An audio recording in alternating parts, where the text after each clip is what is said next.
So earlier this week, I got invited to a private VIP briefing with Mara and Jakub from MADFINGER Games. And this was a real small group of creators. It was a closed session. And honestly, after the call, I was so excited. Let me tell you why. Now, this meeting wasn't about just one feature. It was about direction. And while they're talking systems, we were seeing a lot of it in motion. We saw a whole new onboarding system, new weapons, new locations, new movement. But part of it wasn't on the list, and that's how it all connects together. And what I took away from this briefing was that they're focusing on almost like a foundational shift. They're rebuilding the experience from the ground up. Movement looks tighter. You can see it in the new jump, the door kick, the vaulting transition. It feels heavier, it feels more intentional. The new weapon animations look sharp. The weapon skins look incredible.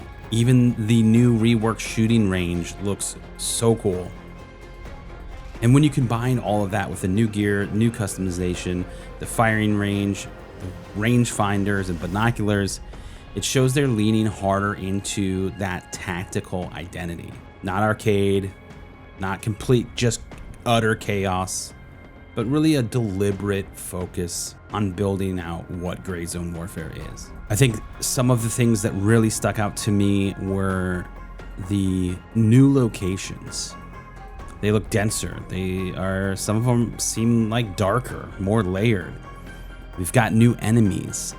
We've got new looks for enemies. We've got new looks for old enemies, as well as some of the vendors that we've come to know and love or hate. And along with that comes new lore. We talked about environmental storytelling really baked into the island. And that's super important because Lamang shouldn't feel just like this place with a bunch of LZs and maybe you go over here each time, you're looking for this type of loot, you're gonna go over there. It really should feel like a conflict zone that had been in conflict before you even arrived.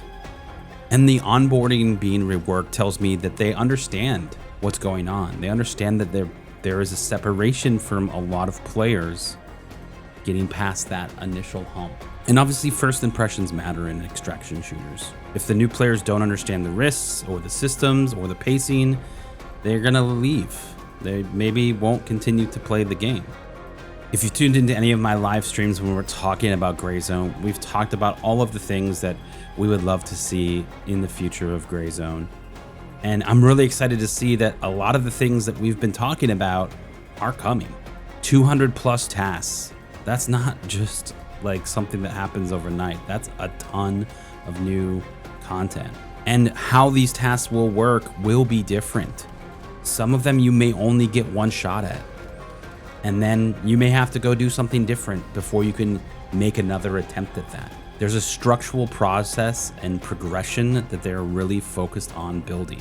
Our vendors have gotten a new look, new vendor skins, new progression layers, and loot is becoming more specialized. And I think that's something that we've talked about over and over and over on this channel, is needing more loot in this game. And I'm happy to report that you can see here in the video that there is more and new loot to be had.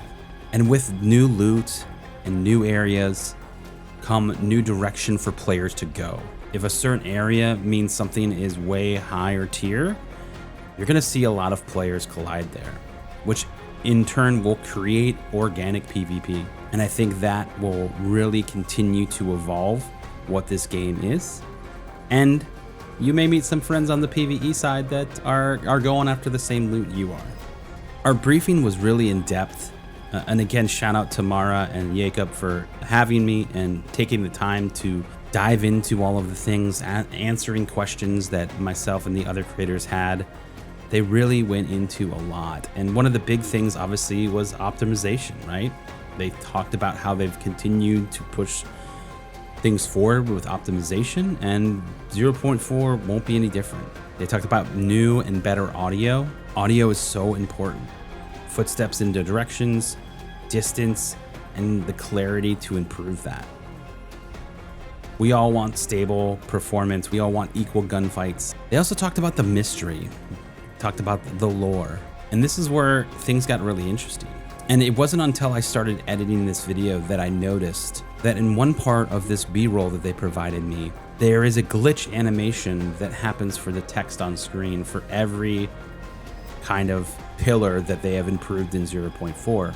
And I noticed as I was editing, when you slowed it down during the mystery section, the text actually glitched to something else and it shifts for a second. And I thought this was really cool because it says new mysteries and then glitches to no need to panic to proceed to the jungle. And that was the only place that it happened in. This was not random. This definitely felt intentional by the devs. What do you think they're trying to get at here? Are they leaning into this narrative of this greater and dark, sinister mystery? And why do we need to proceed to the jungle? I don't know, but the fact that we caught it tells me something that there are some other and deeper layers here that I'm super excited to dive into once this update goes live. And honestly, that's the kind of stuff that keeps this community digging. Now, obviously there was a lot of information, there's a lot of videos, there's a lot of things that I'm not even including in this video because there's just too much stuff. But what stood out to me was the focus, not the hype, but the focus of what MADFINGER and Gray Zone Warfare is trying to do. The new weapons are gonna be cool, the animations look awesome, the gear looks great, but rebuilding things, bringing along things like stats that I've been asking for so long, and we haven't even touched on that. Tightening up movement, adjusting health, stabilizing loot, adding this structured progression. I think it's really about the long term with the 0.4 update. Feels like Lamang feels heavier almost. Like they're pushing deeper into things that feel dangerous. They want the progression to have purpose. And if these mysteries start creeping into the world, it's gonna be really fun. I appreciate you guys watching this video. This is really my core thoughts of breaking down the session that we had. And I'm so excited. I cannot wait to get my hands on this game and check out all the new things, the new direction. You know, it's not about just the new stuff, but really the new feel of Gray Zone. Unfortunately, at this time, I don't have a date to tell you or share with you. I wish I knew that information as well. That was not shared, but I imagine since we're being able to publish this, that we'll be hearing soon, directly from MADFINGER, of when we'll be able to dive back in. If you're new here, consider subscribing to the channel, as obviously that helps us out. And we stream Monday through Friday from 7 a.m. to about 10 a.m. and then all day on Friday over on YouTube, Twitch, TikTok, pretty much all the places. Would love to see you in chat sometime.